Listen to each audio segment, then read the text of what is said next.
Okay, good morning. Welcome everybody to the September 22nd Best Practice webinar. Today we're going to be talking about service learning. So can everybody see the slides that I'm sharing now on the screen?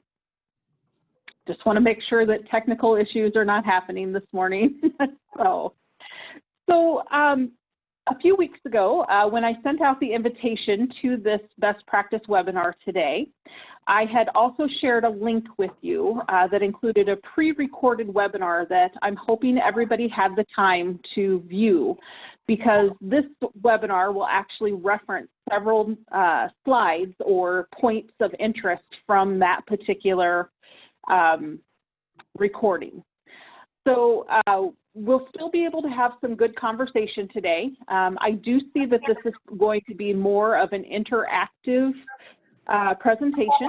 So I'm looking for everybody to kind of provide your thoughts or insights or input or feedback as it pertains to the concepts of starting a service learning program at your site. I also want to share with you that the Iowa After School Alliance, and Brittany, by all means, jump in here if I misspeak in any way. The Iowa After School Alliance was asked to partner with Volunteer Iowa and the Iowa Mentoring Project to expand and develop more service learning opportunities and doing some of the groundwork across the state through that partnership. And this presentation today is actually one component of that requirement for that partnership and that grant, that funding source. We will also have a session at the Impact Conference next week that will also explore service learning, and there'll be more information to come on that as well. So the presentation at Impact will be very similar today, but it could also perhaps include some new information as well. Brittany Samuelson is on our call today, and she, of course, is our other Iowa After School Alliance rep. And I don't see that Emily is on, but she perhaps is joining us later. Brittany, is there anything that you want to hop in here and share with the group today before we get started? No, I think you covered it really well, Crystal. At some point, we hope to use this grant and our partnership with Volunteer Iowa and the Iowa Mentoring Partnership to provide mini grants to after school programs later this year to implement some of these techniques that we're talking about today. So more to come on that. We're still working through all the details on that, of course, so I don't want to overpromise or anything, but stay tuned. And that is an overarching goal of our project and connected to this, of course. Yeah, thank you. All right. So let's find out who's on the call today. So when we do our introductions, and if it's okay with everybody, I'll just call you out according to how I see you on my screen.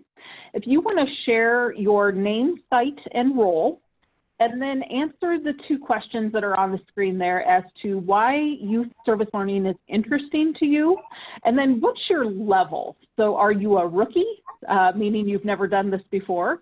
Are you a team player? We've done a couple of things at various levels of success. Or are you an MVP? Service learning, oh, we call that Tuesday at my site. So share with us where you're at here. And actually, Julie, you're first on my screen. So if you don't mind unmuting.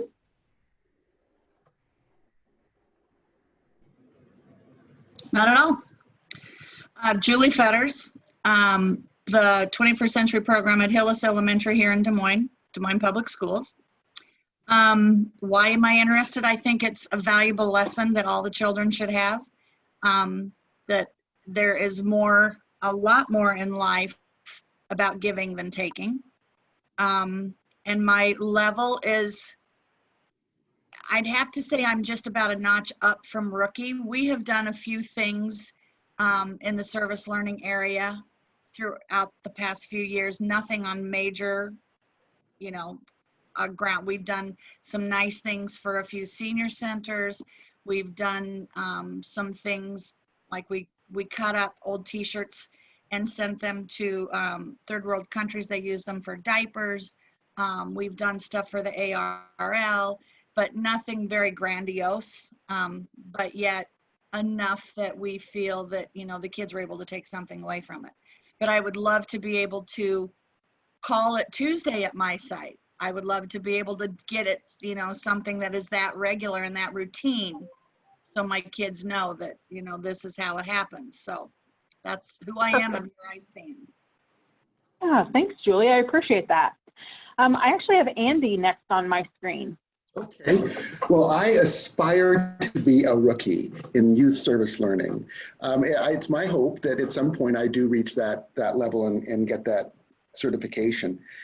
I believe that the time has come for youth service learning because what it does, or what I think it can do, is empower the youth in our community to take an active role in developing the community in which they live. And so hopefully that's a skill that we can teach them that then they'll take through their life, and the result will be a better community for everybody.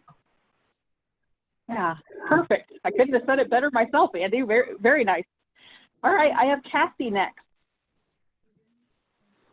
Hello, I am Cassie Gerst with Burlington Community School District, and I oversee the 21st Century Community Learning Center grants at our district. And so my master's is in positive youth development, and so I fully support the youth service learning portion of what that means and the outcomes that our kids get when they're involved in service. And so, and as a district, we actually do quite a bit of service learning. And so the whole district for Earth Week does every single student in the entire district for the last 4 years participates in service, in community service that entire week. And so we do so in our program once a year. And then some of our buildings are middle school buildings do much more of this on a continual basis than do our elementary. But it'd be something that I would really love to see our elementary doing more of. I'd say I'm a team Great. player. Thanks, Cassie. I have Barb on my screen next. Hi, I'm Barb Schmitz. I'm from Owine.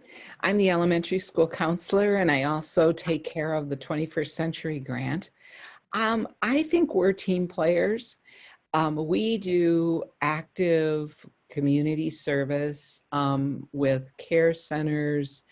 We make blankets in our after-school program, the tie blankets. We're just planning our after-school cleanup of our back creek and playground. And we have a great partnership with the city of Owine. And so we've done walks with them as far as like raising awareness for library memorials, or, there's so many things you can do in a small town. So, I'm not sure what this year is going to look like because of our life and being locked up, but it's a very important thing to me personally, because I really think community involvement is taught or modeled, not just something people like have a light bulb go on about. Yes, thank you. I agree with you 100%. So, and we'll talk a little bit more about the similarities and differences between community service projects and youth service learning today too. So thank you for bringing that up, Barb, because I think that's a really nice segue as we continue to work through introductions here too. I have Beth next on my screen.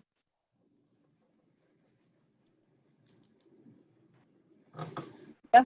There we go. Yes. I was trying to unmute it up on the top part. Anyway, Beth Christopher, I am the site coordinator, whatever.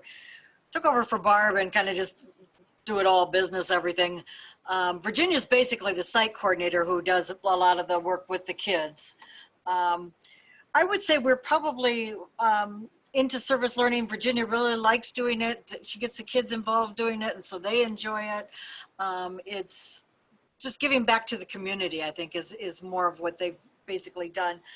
I was going to say we were a team player, but after you said that about community service, we're probably, as far as youth service learning, more of a rookie. But as far as doing community service, we've been more of a team player. So depending on your vocabulary on that. But anyway, they've done blankets. They've given them to the fire department, the police department, to different people in town that have needed blankets. They've gone to the nursing home, both the nursing homes in town. They've gone to the service, the senior meal site center when that was open. And then they've also done stuff with the relief office in town. So those are just something that I could think of right away this morning. But I know every year she has 2 or 3 different things that she does. Okay, yeah, thank you, Beth. And again, you know, tomato, tomato. We'll get into those similarities and differences soon. So, Christina, I have you next on my screen.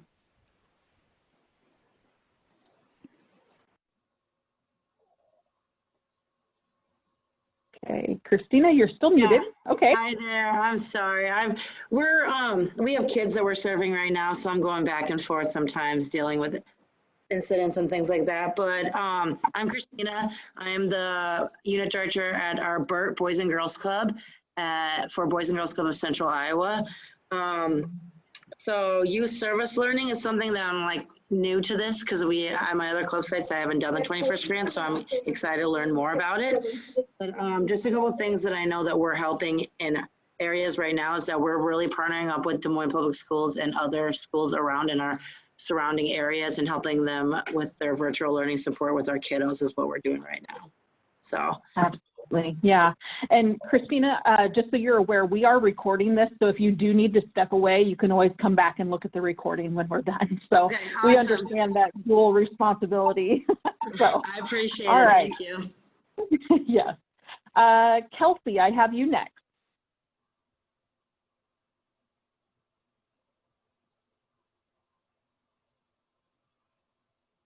Okay, where did Kelsey go?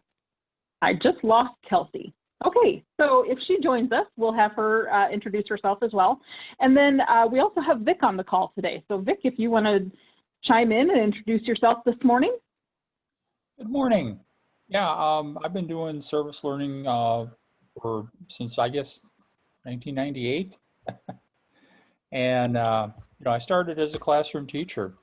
I would give kids jobs around the school, and it builds not only self-esteem but a sense of accomplishment, even getting a little job done. I mean, we would see some seniors that it was snowing out there and they needed their snow shoveled. So I'd tell the kids, go on out there and get the snow shovel from the school and go help them out. And, you know, they would, you know, complain a little bit. And then I'd say, well, you know, your reward is going to be an extra smoke break.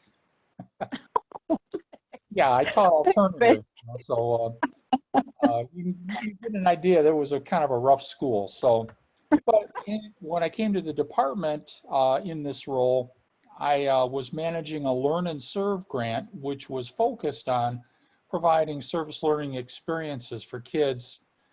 And I had it for the last year, and I was last couple of months, and I was closing it out. So I have some experience on that end as well. But it's something we encourage for our programs because it's good for the social emotional development of the students. Okay, thank you. And then Brittany, is there anything that you want to add to this? Do you have experience with youth service learning or anything else to share? Yeah, so I'm Brittany Samuelson, network lead of the Iowa After School Alliance. I haven't ever led youth service learning, but when I was in college in my sociology class, we participated in a service learning project where we were learning about, you know, sociology and social groups and human behaviors, and then also once a week going and working with some kids at a school and kind of playing games and mentoring them and things like that. And so kind of got to have the opposite side of the service learning experience. So I really loved that experience and learned a lot from it. So I'm excited to learn more about it with you all and help you implement it in your programs. Absolutely. Thank you so much. All right. So let's go ahead and move on to our next slide here. So why youth service? And again, I mean, there's so many reasons that youth service is important, but three immediate items that kind of come to the top, or so to speak, are we know that, again, when youth are involved in their communities, it builds a stronger community. And because of that, they develop that self-esteem that Vic mentioned already, and that can then result in higher student achievement. If youth are involved in a project or a service learning program, they will, by kind of ripple effect, tend to do better in their academics because of that. And then the last component, and this seems to be kind of like a hot topic of late, I mean, it's always been a hot topic, but something that we've really done a lot of focus on here in the state of Iowa, at least, is developing that future-ready workforce. It's not enough that kids know how to solve a math problem. We need them to be able to have those soft skills, those people skills, the organization skills, and so on and so forth that can come from having experience with a youth service learning project for them to be able to become high quality employees and then become contributing members to their society.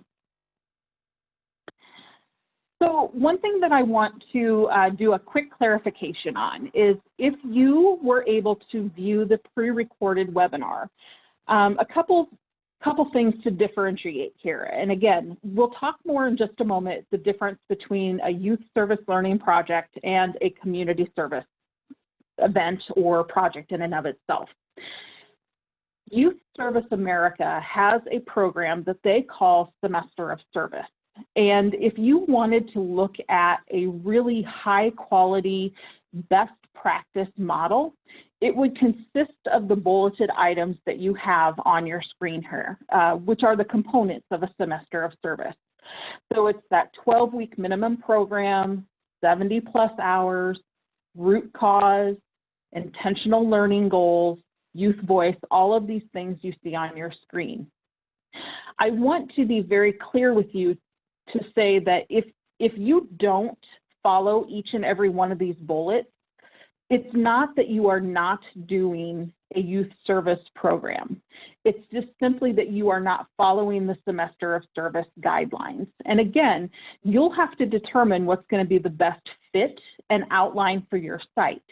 Now, what we'll do in this webinar is we're going to address some of those components of the semester of service so that you can incorporate them into your own site to meet the needs of the kids that you are serving. So I just wanted to be very clear about that. Brittany had mentioned at the beginning of this call that we are looking to possibly implement some mini grants, and we have to have some more discussion about this.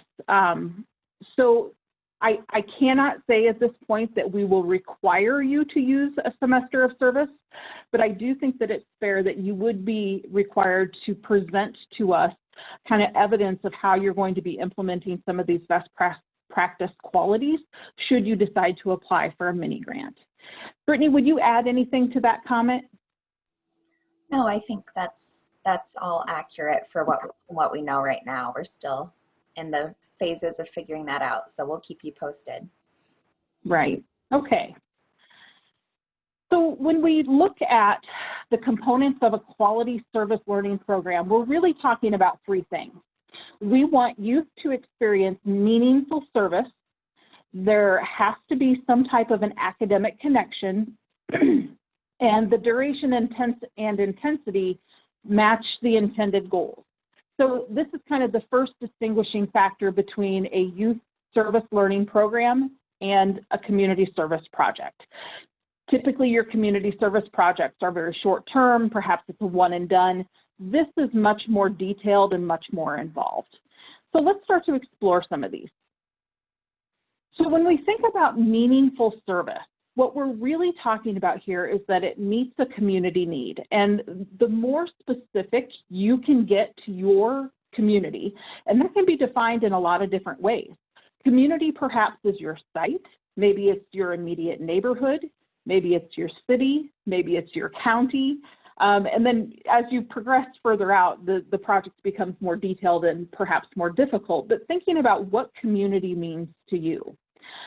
You'll want to seek your youth input about that. And again, we'll talk about making those introductions to concepts, but matching it to youth passion in just a little bit here. The other thing we want to have you think about is it feasible for youth to achieve this project or the outcome that you hope to achieve? So I'll give you an example. Everybody talks about world hunger, right? So world hunger is this kind of big overarching problem that we know exists, and it's a horrible thing that, that people in our entire world and even in our communities are experiencing troubles with hunger, right? Is it possible to eliminate world hunger? Perhaps not at this point, but can you make an impact on your community with the youth project that you're working on? Absolutely. You guys could have a food drive donation. You could pack food boxes. You could look at the systemic cause of hunger. What is happening in your community? And again, what you need to think about here is, can those youth actually achieve the goals or outcomes that they are going to establish for themselves? When we look at academic connection, we're looking at activities that align with the Common Core. So thinking about, thinking about Common Core, your reading, math, English skills, STEM skills, things of that nature. How can you build those components and supports into your youth service program? So I do want to give you a quick example of a project that I was a part of a couple of years ago in the Cedar Rapids area, and how we did combine some of those academic components. So at this point in time, there was a new group of partners starting up the Eastern Iowa Diaper Bank. So to kind of give you an idea of why this was a needed activity, is they estimate that 13% of all low-income families with children all low-income families with children spend roughly 13% of their total monthly budget on disposable diapers. So what we did is, when we were working with the youth who were trying to coordinate a diaper drive to support the Eastern Iowa Diaper Bank, we actually brought out Legos, and we had them build in fractions so that they could understand what 13% looked like. That's just a real simple example, but it's something that I wanted to share with you. We also had them do some writing assignments, and we even had a diaper test where they determined how much liquid a diaper could absorb in a certain amount of time. So again, lots of hands-on activities that were connected to those academic components. We also know that to have a strong youth service program, you need clearly defined learning objectives. And again, this is something that you'll need to think about in terms of what your kids want to accomplish, and then also how you can think about working with your staff to help kind of hone or define those learning objectives then. I'm going to take a pause for a moment here and also say this, is that at any time, if I say something and you have a question or a comment, please feel free to unmute yourself, and you can also use the chat. So I should have said that at the beginning, so my apologies. The final component here is duration and intensity. So what we're talking about here is engaging in that meaningful way for that extended period of time.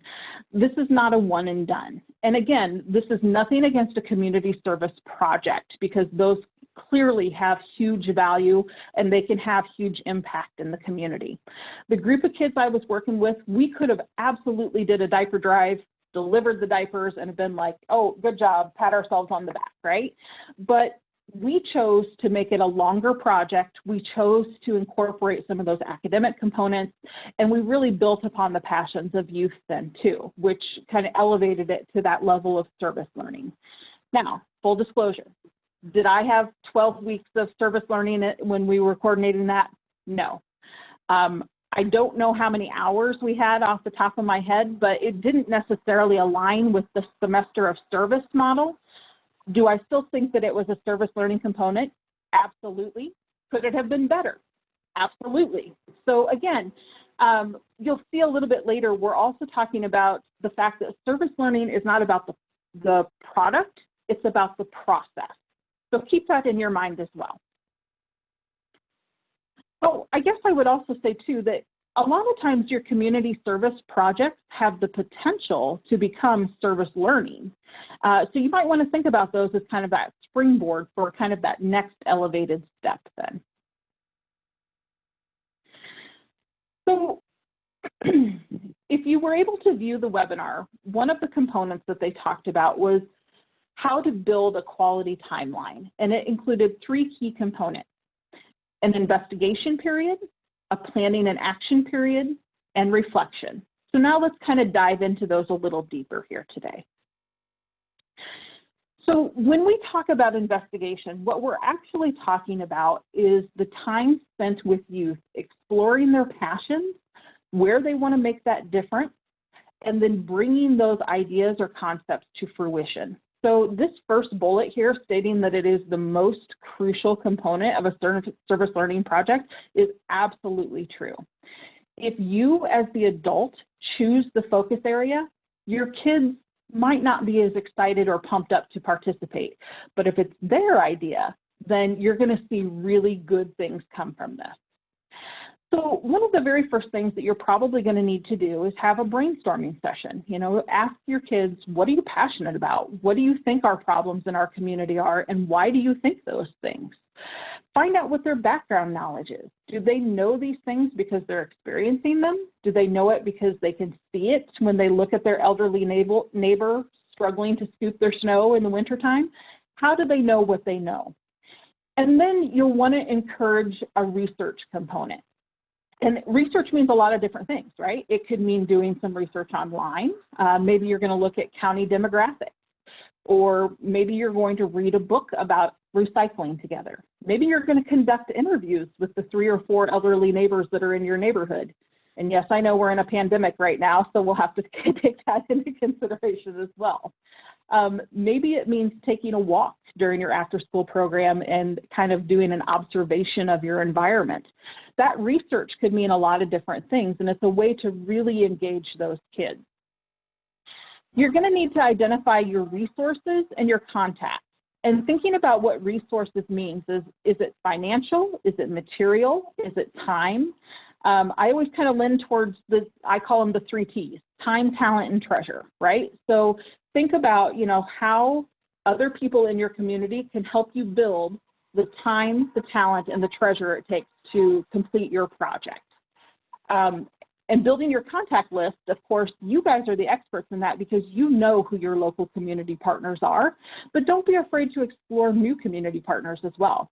This is actually an excellent way to include the whole family. If you have a family that maybe they show up for your family engagement events, maybe they don't, but this project could be something that could potentially re-energize them. What can you do as the staff to support the project while also leaving the leadership up to the youth? A quality youth service project is really going to be youth-led and youth-driven. But we all know that that does not mean that you give second graders a box of materials and say, have at it, kids, right? So you're going to need to determine the way that you want to make sure that you are providing the support that's needed. And that could also potentially include spending some time with your staff to make sure that everybody is on the same page and everybody is trained. There's been a lot of times where I've spent time within programs, 21st century or not, where the kids are working on something, but you look over at a table and the staff is doing all the work. We want to make sure that that balance of work falls back to the youth then. And then again, how are you going to connect it to those academic components? How can you build in some math time, some writing time, maybe again, those science experiments? I tell you, that diaper absorption thing, that was a lot of fun. And it would have never occurred to me to do so, you know? So that was an idea. It came up because the kids were surprised at how many diapers newborn babies go through in a day. So we did the test with the color tinted water, and it was a lot of fun. So that's investigation. Planning and action is the next component, and this is a way that we really, a lot of times people really would just want to dive right into it. And again, full disclosure, this is totally me. I like a plan as next is the best person, but there comes a time where I'm like, okay, we just need to do this. You know, I would highly recommend to you though, don't rush this stage. We really need to have that understanding of the project before you can get in and do this. So Youth Service America actually recommends that it should take anywhere from 2 to 5 weeks to have a well thought out plan. And again, that's using that semester of service model. So you'll maybe need to think about how that timeline fits into your particular project as well. It is absolutely fine to roll this out in baby steps. You know, if you need to think about maybe posting a giant kind of checklist or to-do list in your classroom, if you have a Google Drive that you want to share with the group of youth you're working with, depending upon age, you may want to actually think about step 1, step 2, step 2A, step 2B, step 2C, you know, things of that nature. Talk to your kids about what they want to achieve and how they want to do it, because that's going to help you to build out that action plan frame. And also, and again, this is something that sometimes we forget, define your success. What is it going to mean to be successful? Is it raising X dollars for a youth shelter? Is it packing 100 food boxes? Or is it, you know, getting through the month of whatever and having a project defined? You know, talk about what success is.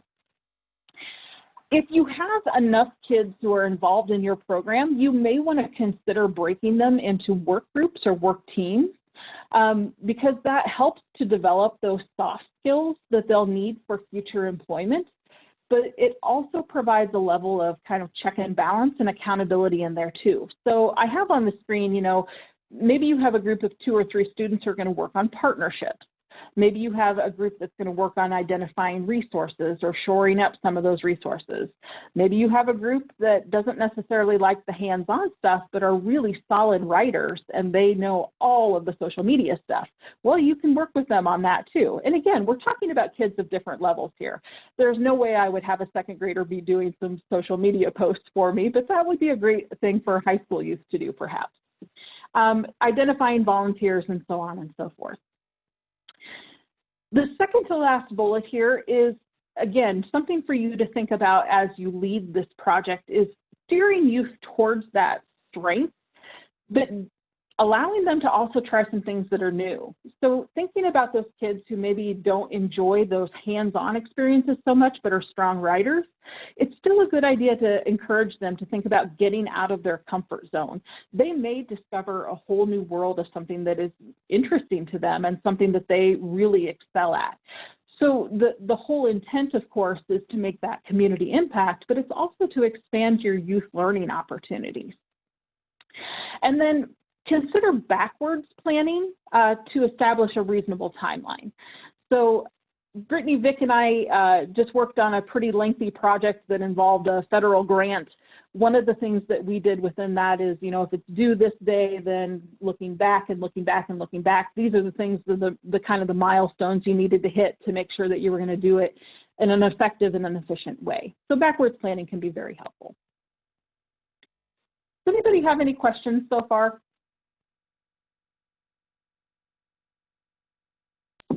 No, you're doing a great job, and this is really interesting, so thank you. Well, thank you. Thank you. Again, don't be afraid to interrupt. Don't be afraid to use the chat. I think you guys know me well enough by now to know that I'm pretty flexible. So, okay. Youth Service America also recommends making an impact using the ASAP model. So the A stands for awareness. So they suggest that within your action plan, you consider what awareness looks like. Is it a campaign? Is it social media? And how can you set goals to reach those awareness goals? So is it 2 posts a week? Is it an op-ed in your local paper?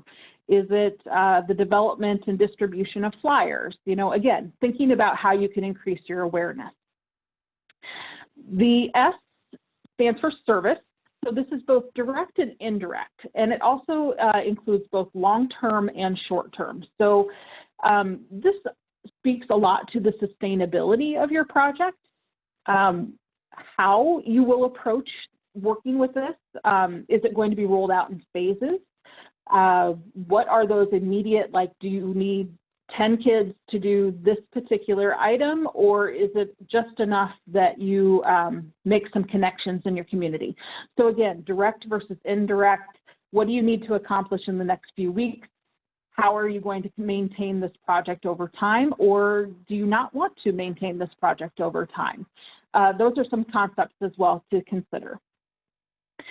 The second A is advocacy, and this includes things like policy work, letter writing, petitions, working with your legislators, working with your city council or your chamber of commerce. Barb, I know you have a really nice working relationship up there in Oelwein with your community, your chamber of commerce and the city of Oelwein. How can your kids, if a passion involves a need for policy change, how can your kids have that experience in a way that is going to allow them some of that learning opportunity? So that's just a quick example. And then the P stands for philanthropy. So is this raising money? Is it donating supplies? Or is it setting goals to have those measurable outcomes? So a little bit ago, I'd referenced, you know, is it 25 food boxes? Is it $500 raised for that youth shelter? Is it 1,000 books collected? Things of that nature. So reflection. If you are at all familiar with any of the Iowa After School Alliance guidance on what makes a quality program, this should not be the first time that you've heard reflection mentioned, because we know that reflection is a huge component of what makes a after school or before school project or program successful. So reflection should be ongoing. It can include something as simple as like the thumbs up, thumbs down check-ins during projects, but it's also those open-ended questions of asking why and then building in that intentional time for youth to process. So a lot of times people think that you should only reflect at the end of the day or at the end of the project, and that is clearly not how reflection should work. Think about ways you can do this creatively as well. You know, is it a word wall? Is it poetry, writing, journaling, art, you know, things of that nature? Think about the youth and the ways that they express themselves and see how you can build that into a reflective process. And then thinking about your key questions. And again, these are questions that you can ask throughout the project. So did you meet your goal? Do you feel empowered? Or if they are perhaps a younger group of kids and don't necessarily know what that word means, you know, substitute in some new vocabulary while taking the opportunity to teach them what empowered means. Are you motivated to make that difference in your community? And then again, sustainability. Can it continue? What will it take to continue? Thinking about reflection at different levels with different ages of youth. And then last but not least, celebrate. You know, we want to have some time built in for people to recognize the good work that was done. So, and don't save your storytelling to the end. When you share your successes and challenges along the way, that's when you get stakeholder buy-in, and that can oftentimes lead to that sustainability issue that you might have. If you as a community work on a project and you're having a video blog or something like that along the way, you can certainly drum up support and business then from other community groups or stakeholders that might be interested in that. This is also a really nice way to incorporate that creative reflection process. And then for your very visual students and your strong writers, again, another way that they can practice honing those skills. It was actually suggested as well that thinking about your teachable moments and recording those potential challenges as part of your journey as well. One thing that typically comes up amongst our 21st century sites, anytime we start talking about getting together for a conference like Impact or our regional institutes and things like that, is people really like that opportunity to share that real life experience with each other, right? So I'm having a problem with A, who else is having this problem, and can we get together and get some ideas taken from it? Youth love that experience too. So if you can document and journal that, then it allows them to start building those critical thinking skills so they can practice their problem solving in a more succinct manner. Obviously, they're not going to become experts at it in the way that our adult brains work, but it gives them kind of that starting opportunity point. And then you also might want to consider a more formal report or evaluation findings when you share out your work. You know, maybe it's a, excuse me, maybe it's a, you know, a written report. Maybe it's something that you post online. Maybe it's a little bit longer video, you know, things of that nature. So think about how you could do that. Okay, so I have just a few examples on the screen, and this is where I'm going to ask you to just generally chime in with some ideas here. So every single one of these ideas, so we have tree planting, litter pickup, climate change, safe drinking water, childhood hunger, and obesity.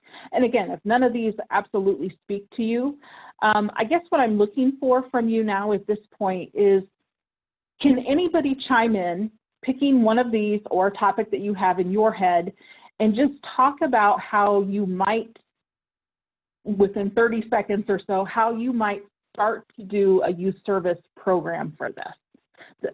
If that's not clear, let me know. But do I have anybody who'd like to volunteer to pick one of these and just kind of give us, like, I would do this first, I would do this first, I would do this, you know, second, third, fourth, and so on and so forth. And I know I'm putting you a little bit on the spot. I'll take it if nobody will. So I think the obesity would be really interesting to do right now, especially in the COVID times, because many of us have put on some weight with COVID. We're not being as active. There's no PE, sports are limited. So I think it'd be a really fun thing to investigate with the students. So I would do that first.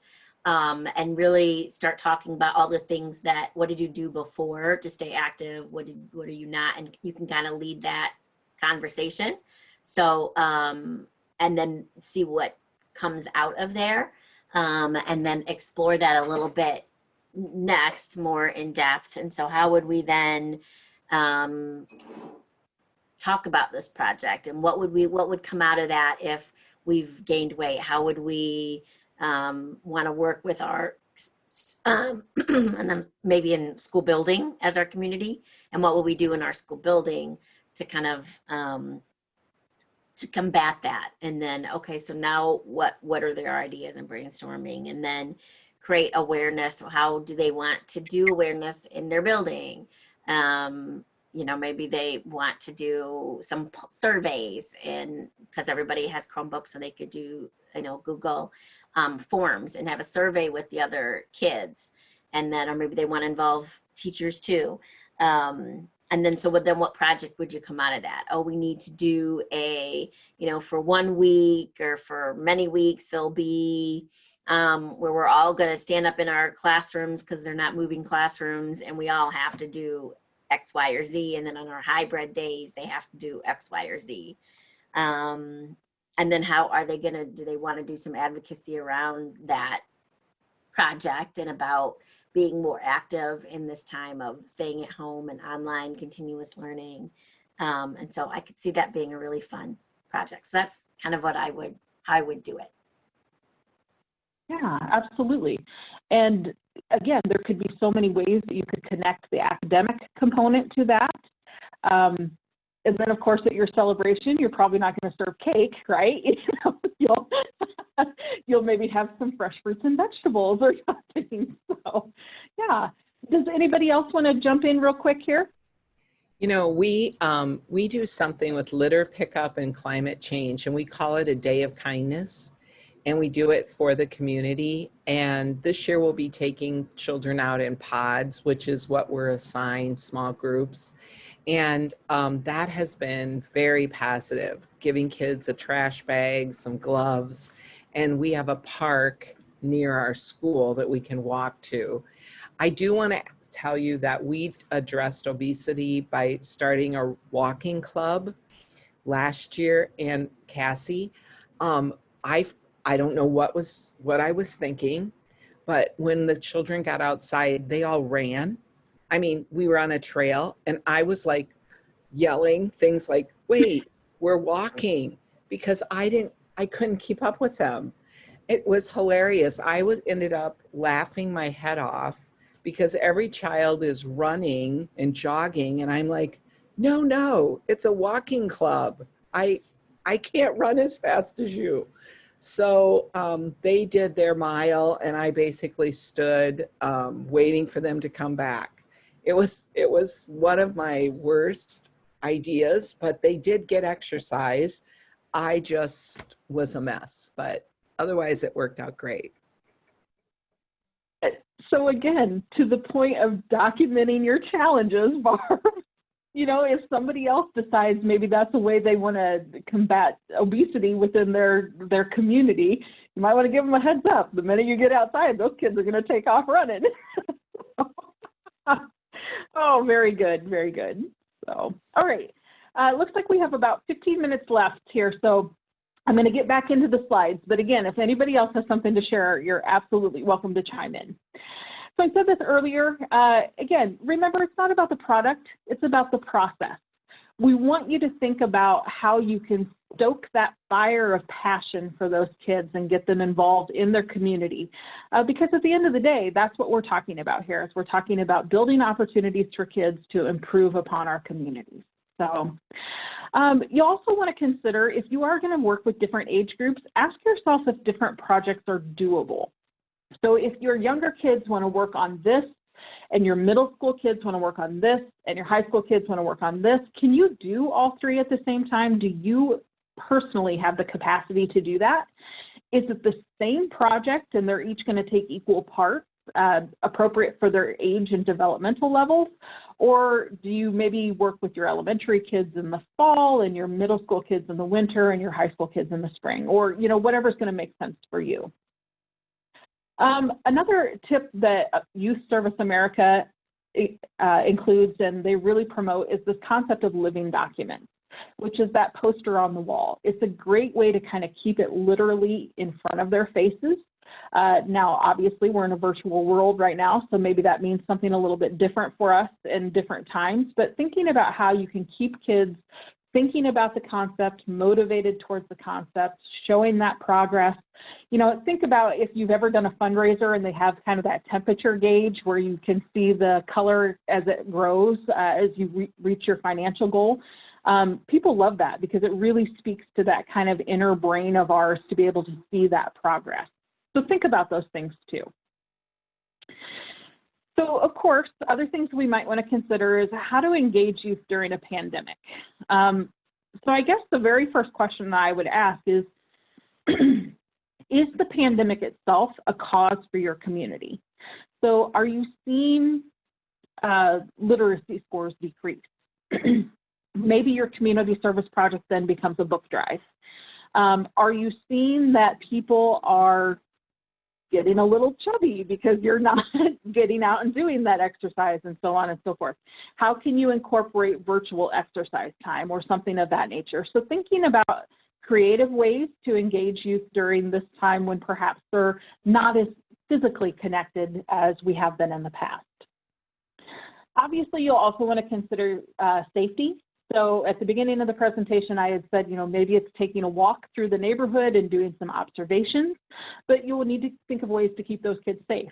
If they all take off running for your walking club, how can you make sure that they're safe when they're on that trail and so on and so forth? And then brainstorm with your adult team if there are other factors that you need to consider as well. So this is the link for the Semester of Service Toolkit. Oh, sorry. And again, this PowerPoint will be made available to you, so you can certainly go and find this. If you also just Google Youth Service America, there's a section that you'll be able to see their resources. And to download these materials, it's just simply providing them your email address. So you do have to kind of create that account before you can access the materials.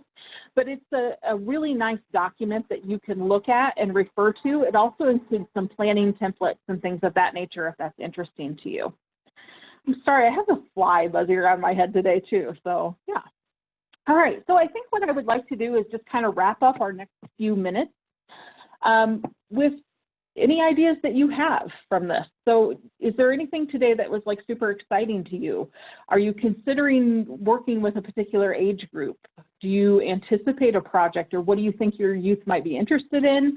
And if made available, would you be interested in a mini grant? So again, I'm just going to open the floor now and see if anybody wants to share.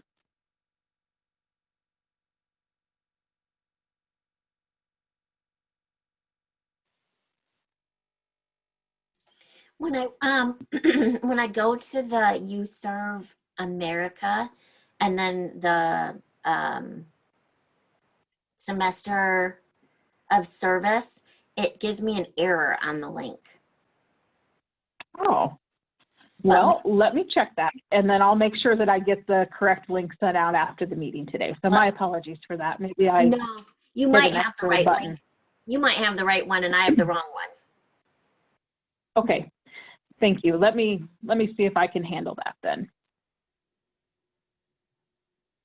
All right, anybody else? Are your wheels turning? Are you excited for this? Are you thinking, oh, this sounds great, but maybe in the future? What's everybody thinking today?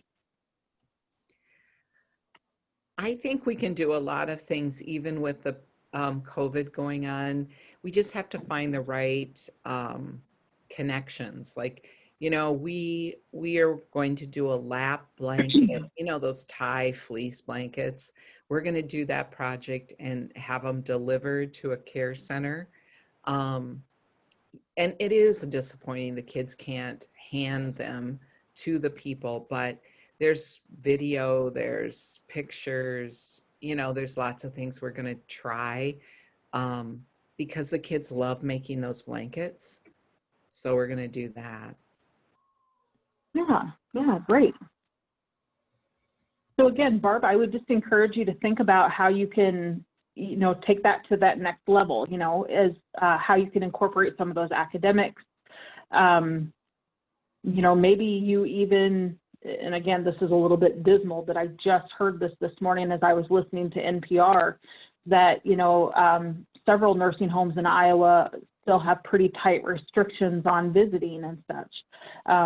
Maybe you want to explore the concepts of social isolation, you know, depending upon your age group and so on and so forth too, but, Right. or ways that, you know, senior citizens can be engaged virtually or something of that nature, you know. Right. So, good point. Anybody else? It's something you're excited about? Do you have a project in mind? I was just thinking, you know, if we're doing virtual learning, the kids are still at home, but they could do service learning with their neighbors. They could go for a walk with a little trash bag and pick up anything that, you know, they find along the sidewalk.